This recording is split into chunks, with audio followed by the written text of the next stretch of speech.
ಪಶ್ಚಿಮ ಘಟ್ಟದ ಕಾಡಿನ ಮಧ್ಯೆ ಹುಟ್ಟಿ ಶಾಂತವಾಗಿ ಅರಬ್ಬಿ ಸಮುದ್ರ ಸೇರುವ ಒಂದು ನದಿ, ಅದು ಅಘನಾಶಿನಿ.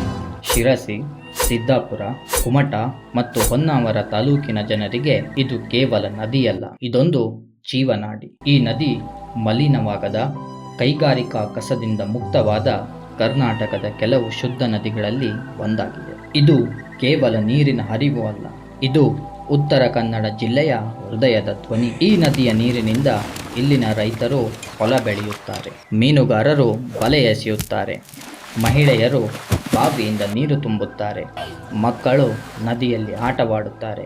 ಅಘನಾಶಿನಿ ಇಲ್ಲದಿದ್ದರೆ ಇಲ್ಲಿ ಬದುಕು ನಿಂತು ಹೋಗುತ್ತದೆ. ಈಗ ಈ ಜೀವನಾಡಿಯ ನೀರನ್ನ ಇಲ್ಲಿಂದ ಸುಮಾರು 200ರಿಂದ 250 ಕಿಲೋಮೀಟರ್ ದೂರದಲ್ಲಿರುವ ಚಿತ್ರದುರ್ಗಕ್ಕೆ ಹರಿಸುವ ಪ್ರಸ್ತಾವನೆ ಸರ್ಕಾರದ ಮುಂದಿದೆ. ಇದು ಅಘನಾಶಿನಿ ವೇದಾವತಿ ನದಿ ಜೋಡಣೆಯ ಯೋಜನೆ. ಈ ತಿರುವು ಯೋಜನೆಯಿಂದಾಗುವ ದುಷ್ಪರಿಣಾಮಗಳು ಭಯಾನಕ.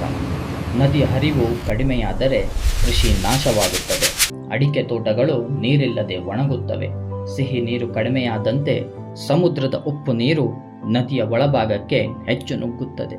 ಇದರಿಂದ ಮುಖಜ ಭೂಮಿಯ ಸೂಕ್ಷ್ಮ ಪರಿಸರ ನಾಶವಾಗುತ್ತದೆ, ಶೆಲ್ಫಿಶ್ ಸಂಪತ್ತು ಸಂಪೂರ್ಣ ಕಣ್ಮರೆಯಾಗುತ್ತದೆ, ಮೀನುಗಾರರು ತಮ್ಮ ಜೀವನಾಧಾರವನ್ನೇ ಕಳೆದುಕೊಳ್ಳುತ್ತಾರೆ. ಅಣೆಕಟ್ಟು ನಿರ್ಮಾಣದಿಂದ ಸಾವಿರಾರು ಮರಗಳು ನಾಶವಾಗಿ ಪಶ್ಚಿಮ ಘಟ್ಟದ ಪರಿಸರಕ್ಕೆ ದೊಡ್ಡ ಆಘಾತವಾಗುತ್ತದೆ. ಒಂದು ಪ್ರದೇಶದ ಅಭಿವೃದ್ಧಿಗಾಗಿ ಇನ್ನೊಂದು ಪ್ರದೇಶದ ಜನರನ್ನು ಮತ್ತು ಪರಿಸರವನ್ನ ಬಲಿ ಕೊಡುವುದು ಎಷ್ಟರ ಮಟ್ಟಿಗೆ ಸರಿ?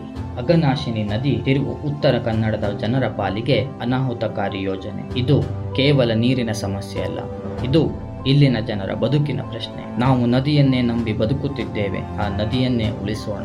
ಅಘನಾಶಿನಿ ಉಳಿದರೆ ನಾವು ಉಳಿಯುತ್ತೇವೆ. ನಾವು ಮಾತನಾಡದಿದ್ದರೆ ನದಿ ಮೌನವಾಗುತ್ತದೆ. ಆ ಮೌನದ ಬೆಲೆ ನಮ್ಮ ಬದುಕು.